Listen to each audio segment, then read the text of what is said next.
जय श्री कृष्णा। राधे राधे साथियों, स्वागत है आपका हमारे यूट्यूब चैनल हर हर भक्ति में। आप पर और आपके परिवार पर भगवान की कृपा हमेशा बनी रहे। आज हम सुनेंगे बृहस्पतिवार यानी कि गुरुवार की संपूर्ण व्रत कथा। गुरुवार का व्रत करने से व्यक्ति की कुंडली का पितृ दोष दूर हो जाता है।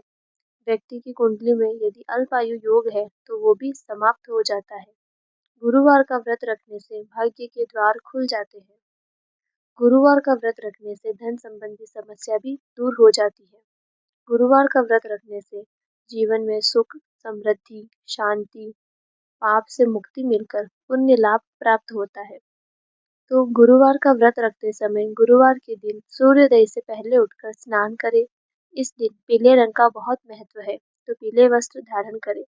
भगवान विष्णु का ध्यान करें और व्रत का संकल्प लें। भगवान विष्णु को चंदन लगाए, पीले फूल अर्पित करें। भगवान विष्णु को गुड़ या चने की दाल का भोग लगाए। किसी पीले रंग की मिठाई का भोग भी लगा सकते हैं। विष्णु के मंत्रों का जाप करें। विष्णु सहस्त्र नाम का पाठ करें।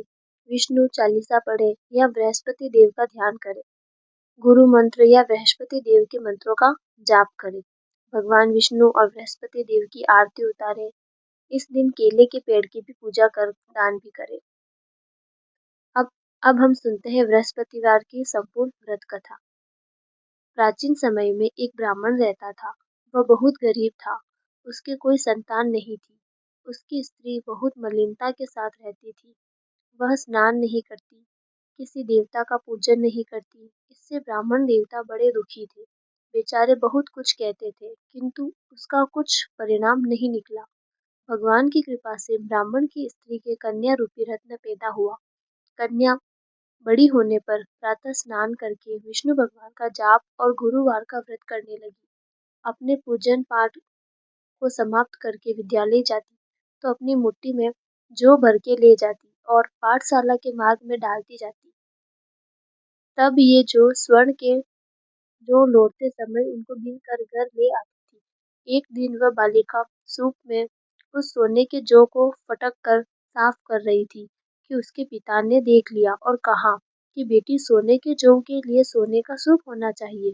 दूसरे दिन बृहस्पतिवार था। इस कन्या ने व्रत रखा और बृहस्पति देव से प्रार्थना करके कहा कि मैंने आपकी पूजा सच्चे मन से की हो तो मेरे लिए सोने का सूप दे दो। बृहस्पति देव ने उसकी प्रार्थना स्वीकार कर ली।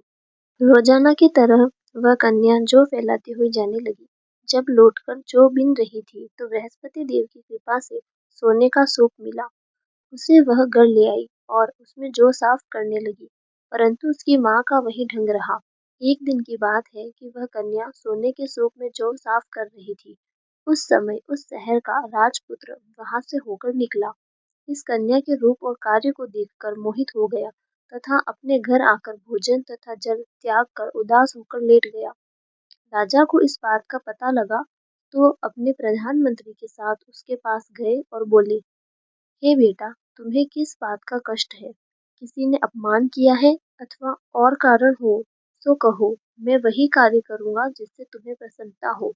अपने पिता की राजकुमार ने बातें सुनी तो वह बोला, मुझे आपकी कृपा से किसी बात का दुख नहीं है। किसी ने मेरा अपमान नहीं किया है, परंतु मैं उस लड़की से विवाह करना चाहता हूँ जो सोने के सूप में जौ साफ कर रही थी। यह सुनकर राजा आश्चर्य में पड़ गए और बोले, हे बेटा, इस तरह की कन्या का पता तुम ही लगाओ। मैं उसके साथ तेरा विवाह अवश्य ही करवा दूंगा। राजकुमार ने उस लड़की के घर का पता बतलाया। तब मंत्री उस लड़की के घर गए और ब्राह्मण देवता को सभी हाल बतलाया। ब्राह्मण देवता राजकुमार के साथ अपनी कन्या का विवाह करने के लिए तैयार हो गए तथा विधि विधान के अनुसार ब्राह्मण की कन्या का विवाह राजकुमार के साथ हो गया। कन्या के घर से जाते ही पहले की भांति उस ब्राह्मण देवता के घर में गरीबी का निवास हो गया। अब भोजन के लिए भी अन्न बड़ी मुश्किल से मिलता था। एक दिन दुखी होकर ब्राह्मण देवता अपनी पुत्री के पास गए। बेटी ने पिता की दुखी अवस्था को देखा और अपनी माँ का हाल पूछा।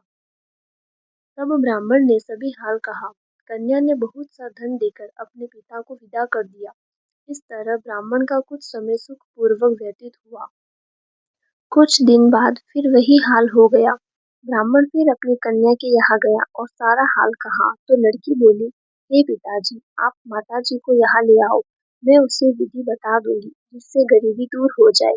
वह ब्राह्मण देवता अपनी स्त्री को साथ लेकर पहुंचे तो अपनी माँ को समझाने लगी, हे माँ, तुम प्रातःकाल प्रथम स्नान आदि करके विष्णु भगवान का पूजन करो तो सब दरिद्रता दूर हो जाएगी।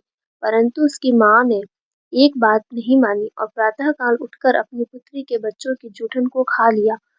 इससे उसकी पुत्री को भी बहुत गुस्सा आया और एक रात को कोठरी से सभी सामान निकाल दिया और अपनी माँ को उसमें बंद कर दिया। प्रातःकाल उसे निकाला तथा स्नान आदि करा के पाठ करवाया तो उसकी माँ की बुद्धि ठीक हो गई और फिर प्रत्येक बृहस्पतिवार को व्रत रखने लगी। इस व्रत के प्रभाव से उसके माँ बाप बहुत ही धनवान और पुत्रवान हो गए और बृहस्पति जी के प्रभाव से इस लोक के सुख भोग कर स्वर्ग को प्राप्त हुए। तो बोलिए बृहस्पति देव की जय हो। अगर आपको हमारा ये वीडियो अच्छा लगा हो तो प्लीज़ इसे लाइक कीजिए और हमारे यूट्यूब चैनल हर हर भक्ति को सब्सक्राइब कीजिए ताकि आप ऐसे ही पौराणिक और रोचक वीडियोस और देख सकें। धन्यवाद।